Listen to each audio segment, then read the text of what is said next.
Hey, what's up guys? Today, I'll show you a superhero science fiction film, How I Became a Superhero. Spoiler ahead, watch out and take care. This movie talks about inequality and substance abuse. Inequality in the sense that some people are born with superpowers, and some are born without. Advertisements in this world show manufacturers packaging their products to their power-hungry consumers, promising to give them superhuman abilities, but these are obviously scams.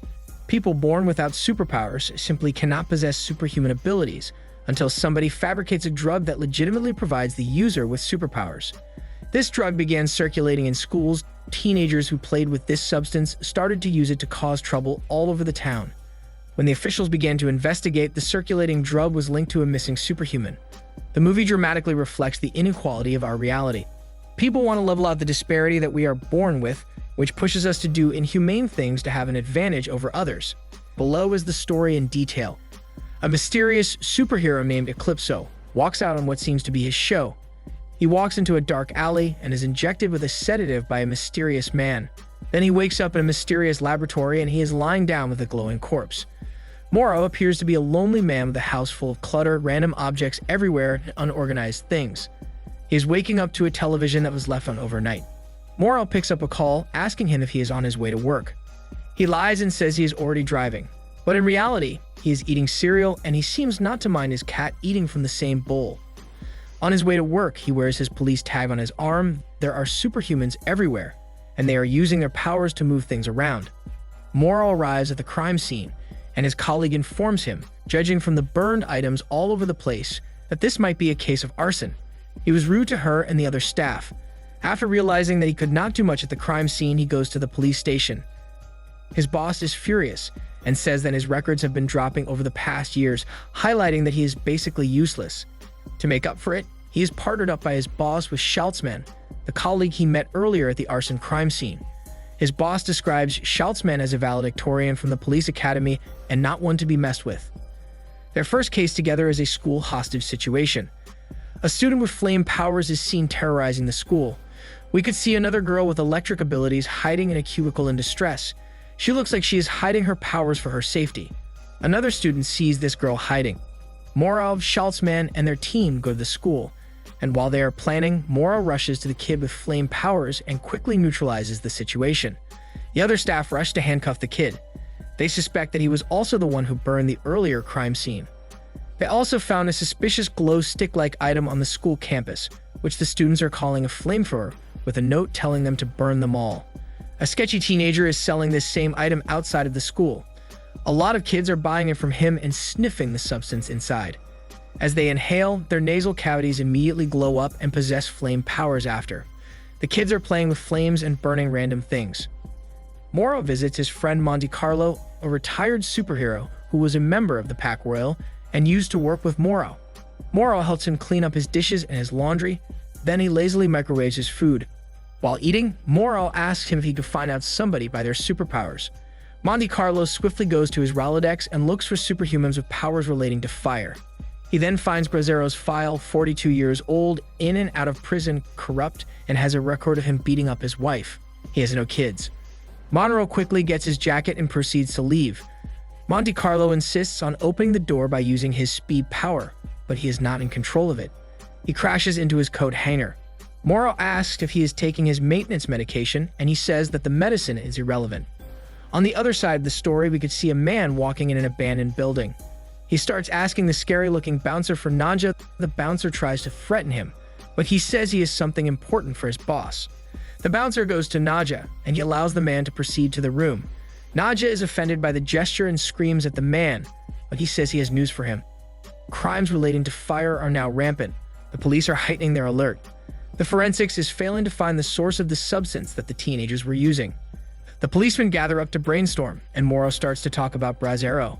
Their boss immediately tells them to investigate Brazero and search for every detail about him.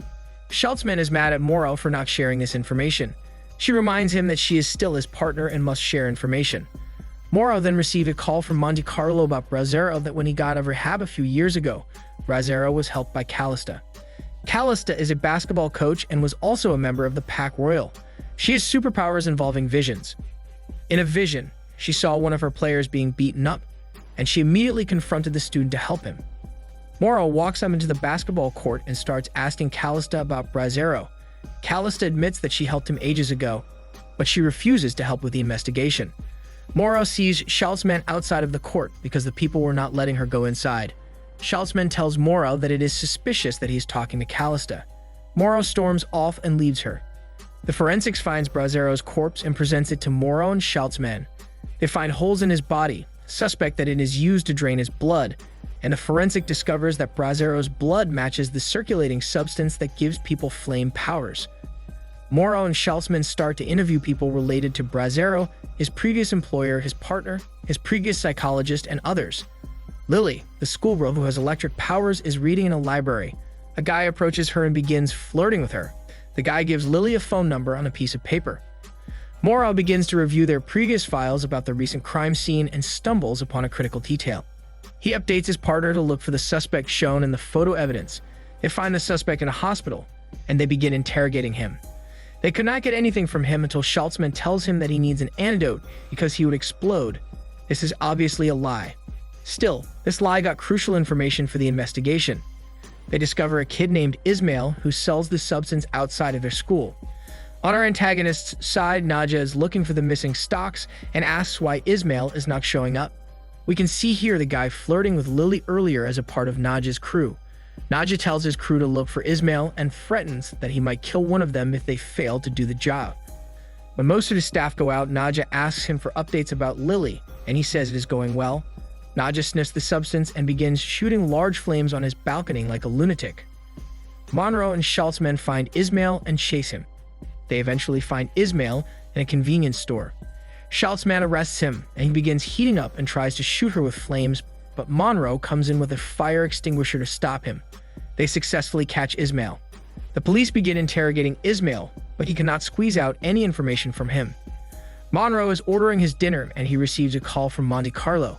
He tells him that another superhero named Eclipso is nowhere to be found and has been missing for about a week now. Nearby the diner, a vast explosion put a halt to the conversation. Moro rushes to action, and people in the area are becoming blind. Schultzman is also in the scene, and Moro finds her being attacked. The perpetrators blinded her and left her to fall into the building. Moro runs to her and unexpectedly uses his power.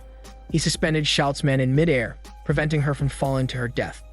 We are shown flashbacks of Moro using his powers and working together with the Pack Royale. After the incident, Moro is drinking on a balcony and Schultzman joins him. She begins asking about the Pack Royale, and Moro happily talks about them. Going back to Ismail, he is now with Nadja and their crew. Nadja tells his crew to kill Ismail.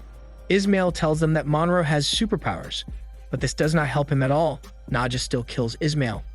Callista's students are now causing trouble. She begins looking for them and sees a vision of them dying. She goes to the scene, but she already finds the students dead. Her students inhaled the new blue substance and overdosed. After the news spread to the public, Lily's mother reported her missing daughter to the police station. Moro begins investigating. Nadja has Lily, and he is harvesting her blood. Moro discovers the note that was given to Lily in the library. He tries calling this number. Nadja's crew finds Moro and injects him with a sedative. Callista sees a vision of Schultzman being shot with many bullets, and she immediately follows her. Callista and Schultzman go on a stake and see Nadja's crew carrying unconscious Moro. Moro still has active powers in an unconscious state. The vehicle collapses. This is when the two ladies intervene and Nadja's crew shoots Moro. The team leaves Moro with a lot of bullet wounds and bullets float away from his body. They take Moro to Monte Carlo and provide medical care for him. They begin discussing Moro's history with the Pack Royale and the tragedy that resulted in the death of Gigaman, their teammate. Monte Carlo tells them that Gigaman is the father of Lily. They discover that the number from Lily's apartment matches a psychologist who specializes in patients with superpowers, the same psychiatrist that is interrogated in Brazzero's case. Monte Carlo begins investigating and he pretends to be a patient. Then he wiretaps the psychiatrist's office. They stumble upon one conversation of the psychiatrist talking about Lily being in danger. The shrink talks to Nadja over the phone and asks him to let go of Lily because she's just a kid. Nadja refuses and continues to harvest Lily's blood. The psychiatrist goes to his laboratory, and Callista discovers this laboratory by following her. The shrink is still convincing Nadja to let go of Lily, and this angers Nadja. Nadja grabs a blue substance, sniffs it, and begins threatening Lily. The psychiatrist informs Nadja that he should keep her alive, and his care is not enough to keep Lily alive. The psychiatrist tells the police about Nadja and asks for their help. The blue substance is now circulating in public and is causing a lot of trouble. The two policemen die from the attack of these people with drug-induced superpowers.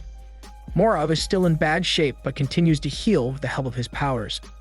Schultzman, Callista, and Monte Carlo ambush Nadja's hideout, and they face Nadja's crude drug induced with the blue substance. Nadja tries to run away with Lily, but Moro is carrying large debris. Nadja grabs another blue stick and starts to attack Moro. The police arrive at the scene to get most of Nadja's crew. Moro is blocking Nadja's attack with shield-like debris.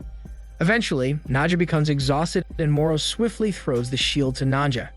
He begins beating Nadja while Schultzman is walking away with Lily. Nadja angrily stands up, screaming for Lily. He sniffs more of the blue substance and tries to attack Lily.